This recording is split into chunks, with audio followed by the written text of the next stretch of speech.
je reviens, j'allais dire des courses, mais pas tout à fait.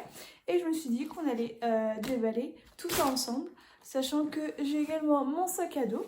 Et donc je vais vous montrer tout ce que j'ai pris aujourd'hui pour ma semaine, ou même je pense un peu plus, j'ai pas encore regardé. Là c'est un panier Too Good To Go, je suis allée également au Lidl. Et voilà, je vais vous montrer tout ça, on va tout déballer ensemble. Alors, tout d'abord, je vais commencer par me déshabiller.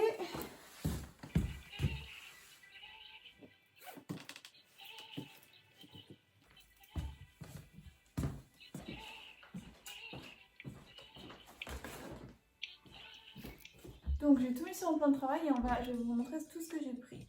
Donc, déjà, on a le panier Too Good To Go. Dedans, il y a une gousse d'ail, donc je l'ai payé 4 €, donc un panier Too Good To Go, on ne sait pas ce qu'il y a dedans. C'est un peu la surprise, je voulais aller au Lidl, c'est normalement là-bas que je vais, parce que c'est vraiment pas cher, les fruits et légumes sont de bonne qualité, mais là j'ai vu qu'il y avait ça, je me suis dit allez, pourquoi pas essayer. Donc on a un gros sachet de pois, bon, elles sont toutes petites.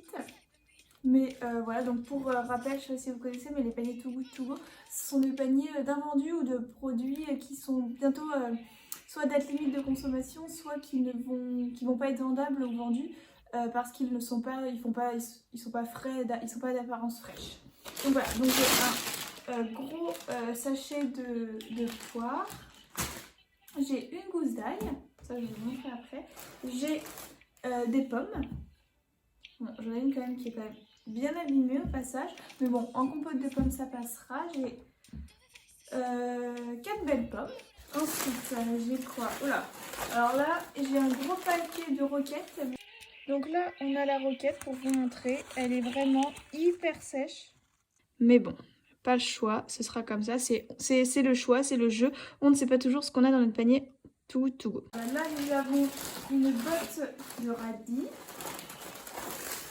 Voilà, donc une botte de radis. Nous avons, alors je sais pas si c'est de la mâche ou du cresson. Je pense que c'est de la mâche fraîche. Alors là, je vais avoir ma dose de salade parce que j'ai encore un sachet de salade dans mon frigo. Donc voilà, j'ai du cresson. Donc ça, je pourrais soit l'utiliser en salade, soit faire une soupe. Ensuite, moi de mon côté, j'avais pas le temps d'aller à Lidl, donc je suis passée rapidement au Monoprix. Je me suis pris un avocat. Voilà, j'adore l'avocat. Je me suis pris des poireaux pour faire une soupe de poireaux, pour faire des fondus de poireaux avec du riz, j'adore. Et je me prends toujours une botte, bon là j'ai pris qu'un bouquet, enfin je me prends toujours une botte de persil. Voilà. Ensuite je suis passée je suis passée au magasin Too Good To Go. Donc c'est un magasin un peu sur le même principe, Too Good To Go, no anti-gaspi. C'est sur le même principe un peu que le panier Too Good To Go. C'est des invendus ou des produits en date limite de consommation ou qui ont un défaut et qui ne vont pas être vendus. Du coup, là-bas, je me suis pris des falafels. Voilà. Je me suis pris, il y avait une purée de carottes. Je me suis dit, ça peut toujours servir. Parfois, un soir, un midi, on ne sait pas quoi manger. Ça va très bien. Avec les falafels, très bien. Un peu de pain, parfait. Et je me suis pris de la truite. Alors, c'est quelque chose, truite fumée. C'est quelque chose que je n'achète jamais. Mais en ce moment, enfin, je sais pas, ça me trotte dans la tête. Et alors je me suis dit, bah, pourquoi pas en prendre. Je pense que je me ferais ça, style avec du riz, de l'avocat, un peu genre comme un poké, mais ouais, riz, avocat, salade, et avec un petit peu de truite fumée, ou dans des galettes bretonnes avec de l'œuf. Moi je trouve ça super bon. Et puis après, si vous voulez, on peut faire une recette ensemble. Je pense que je vais utiliser la roquette, qui n'est vraiment pas belle, mais j'ai quand même pas envie de l'acheter. Je pense que je vais en faire une soupe avec un peu de poireaux. Et il me reste des pommes de terre. Donc je pense que je vais en faire une soupe. Et on fera œufs et salade et riz avec. Alors, je vous remontre un petit peu tout ce que j'ai pris durant tout ce que j'ai eu avec ce panier Too Good To Go et tout ce que j'ai pris au magasin anti-gaspi. Faut voir que les pommes en fait elles ne sont vraiment pas belles d'apparence, mais à l'intérieur elles étaient excellentes. Et pour celles qui étaient vraiment trop mûres ou pourries, j'en ai fait une compote de pommes et c'était excellent. Alors, je vous propose de vous montrer la réalisation de ma soupe de roquette qui était excellente. Donc, au début, je commence tout simplement par laver ma roquette pour enlever toute la poussière. Je n'ai pas de passoire à salade, alors j'utilise tout simplement la passoire, la même que j'utiliserai pour du riz, des pâtes ou des lentilles ou tout autre. Je la rince sous l'eau et ensuite je viens l'égoutter sur du sopalin et je viens bien la sécher pour absorber toute l'humidité. J'ai également fait la même chose avec le cresson pour qu'il soit propre et directement prêt à l'emploi. Et je viens mettre ma roquette, mon cresson ou peu importe quelle salade dans un sac de congélation afin de le conserver un maximum de temps. Et voilà, donc là je viens de préparer, je viens de laver tout le cresson.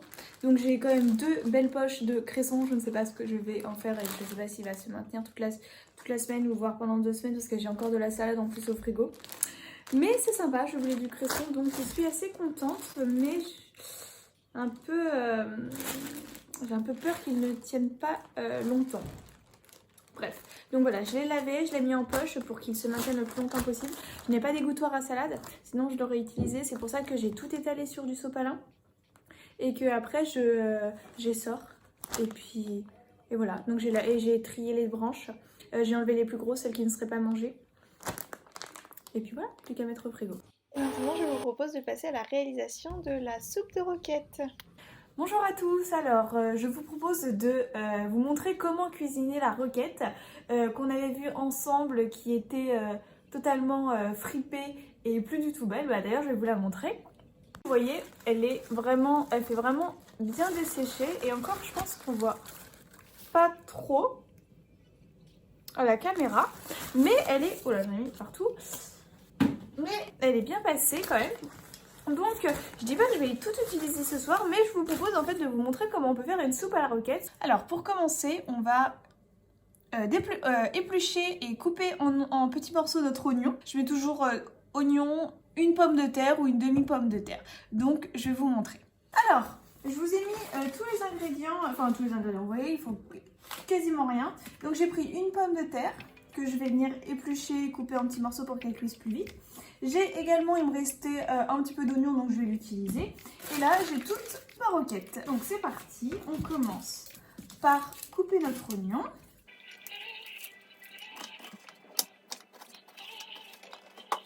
On va le mettre tranquillement à dorer dans une casserole avec un filet d'huile d'olive.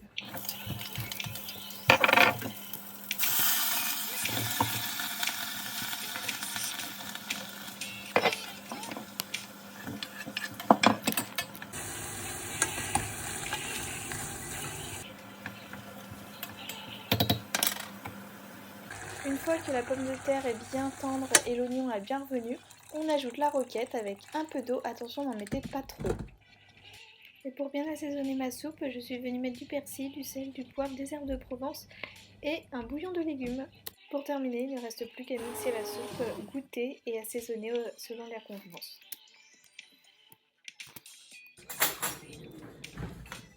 Vous voyez, elle est super liquide. Bon, c'est pas grave. Si vous voulez pas faire la même erreur que moi, vous mettez moins d'eau. Ou vous rajoutez de la roquette, c'est ce que j'ai fait, mais je voudrais en garder pour faire une autre recette. On peut même goûter. C'est vraiment bon. Mais j'aime bien rajouter un peu plus de goût, donc je pense que... Donc je vais tout mettre. Pardon. Là, ce qui peut être très bon, c'est de mettre par-dessus du persil ainsi que de la feta.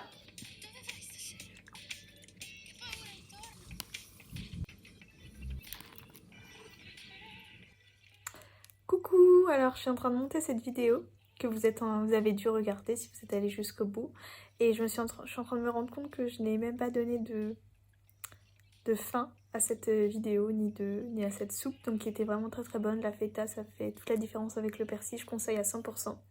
Ensuite, par rapport aux pommes qui étaient trop mûres, j'en ai fait des crumbles, j'adore. Et avec le cresson, bah, juste des salades. Voilà. J'espère que cette vidéo vous aura plu. N'hésitez pas à me dire dans les commentaires si vous avez aimé, si vous n'avez pas aimé, ou ne dites rien, peu importe. À bientôt!